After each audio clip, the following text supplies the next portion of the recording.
Hi folks, and welcome back to the channel. Today we're going to be making our own low profile rims that are just high enough so that we can get our trolley jack under the engine of this low profile vehicle back to the jacking mount point. So the plan is to use these old pallets, which I just picked up for free, as the base for these ramps which we're going to make. So let's get into it. So we could disassemble the whole pallet with a demolition bar and a hammer, but I think that's too hard for what it's worth. So I'm going to use my circular saw. We'll cut a line down each side and then we'll just hammer out the middle. So using a straight edge, we mark a line where we want to cut, and then we run our circular saw along the line.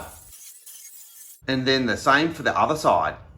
Then with both edges cut, we can simply knock out the centers with a hammer and demolition bar.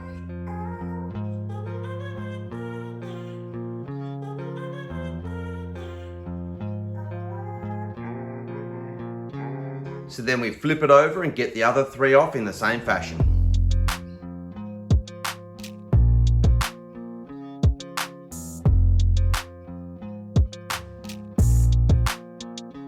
And then knock off these little bits off of the larger pieces.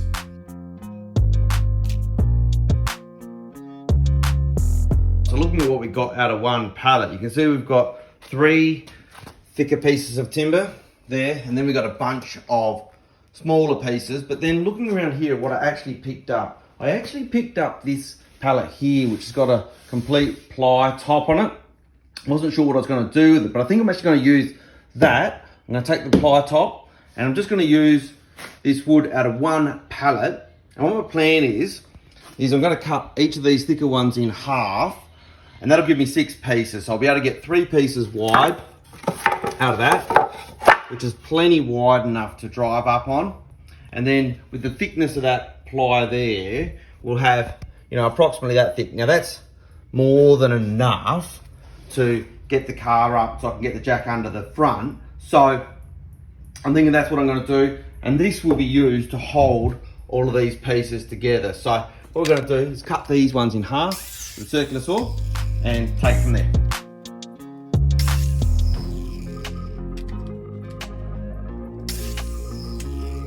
So now that we've got those thicker pieces cut in half, I've just laid them out on the ply so you can visualize what's happening here. So the intent is to have the ply come probably a tire width longer than these thicker pieces. What I'll do is I'll cut a chamfer on each of these thicker pieces to allow the wheel to drive up onto that more easily. And then what I'm thinking is I'll actually use some of those thinner pieces from the rest of the pallet just to create another step of a tire width right at the end. And also I'll create a bit of a stop to stop us running over the end. So let's cut those chamfers now, and then we'll cut the ply to length. So with the chamfer cut on these thicker pieces, let's mark up for the length of the ramps. Now I want an extra 20 centimeters for the wheel to roll on that. I think that should be about right. So a fraction over is 55 on the length there, and so we'll take it to 75. And I'll mark it on both sides, assuming the ply is square, and then we'll do one cut. We'll use our straight edge to get a good line there through there.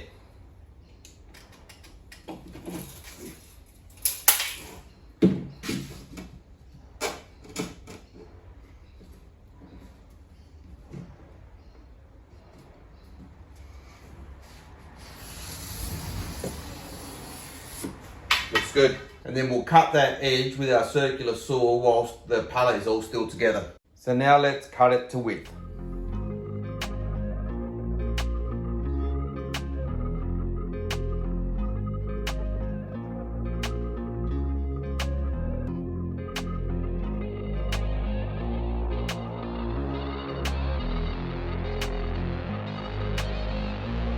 So with that plywood cut, you can see these little ramps, just to raise the Audi high enough to get the trolley jack underneath the vehicle, are looking quite good, and they're coming together nicely.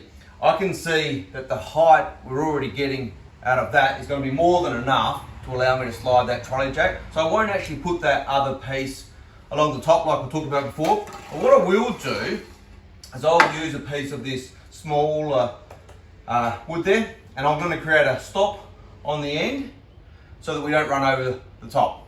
Now before I attach a baseboard to these mini ramps, what I will do is securely fasten the wood that we have for the ramp so far. And the plan that I'm thinking is what I'll do is I'll actually wood glue these together to start with, just so it's firm, and then I'll flip them over and I'll screw it from underneath. Now the reason I'm going to use wood glue is really just to hold the pieces together, because I want to get a straight line where the car's going to drive up, and when it's upside down it'll probably jiggle around a little bit. So that's the plan.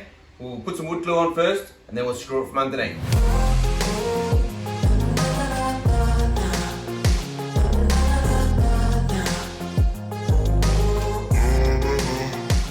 Okay, so you can see that the glue has dried nicely, and what's important is that we've got a nice flat edge on the ramp side. So flip these over now, and what I'm going to do is we're just going to drill some pilot holes, and then we'll put in a bunch of screws to really securely fasten this all together.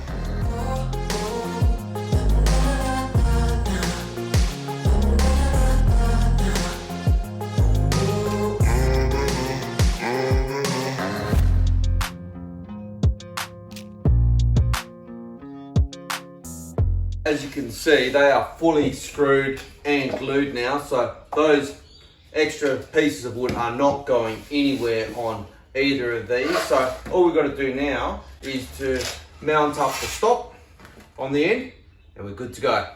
So there you go, that's our little low profile car ramps all screwed together. All that's left now is to actually try them out, drive the car up onto them and see if we can get the trolley jack under the car like we want to do.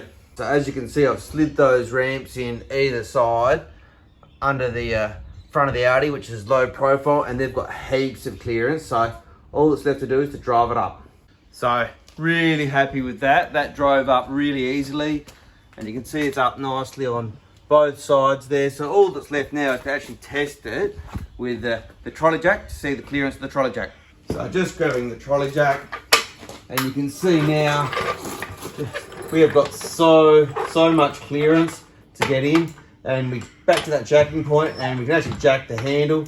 So fantastic outcome here, folks. So there you go, folks. That's how I built these couple of ramps to be used with the low profile vehicles such as the Audi, just so that we can raise it up so we can get that trolley jack under the front of the vehicle to the jacking mount point. If you have liked this video, do remember to hit that like button, and in the future, if you're interested in servicing and maintaining the Audi, or we've got other vehicles on the channel, the Mercedes, the Mazda and the old early Ford Falcon, do remember to hit that subscribe button. But until next time, have a good evening.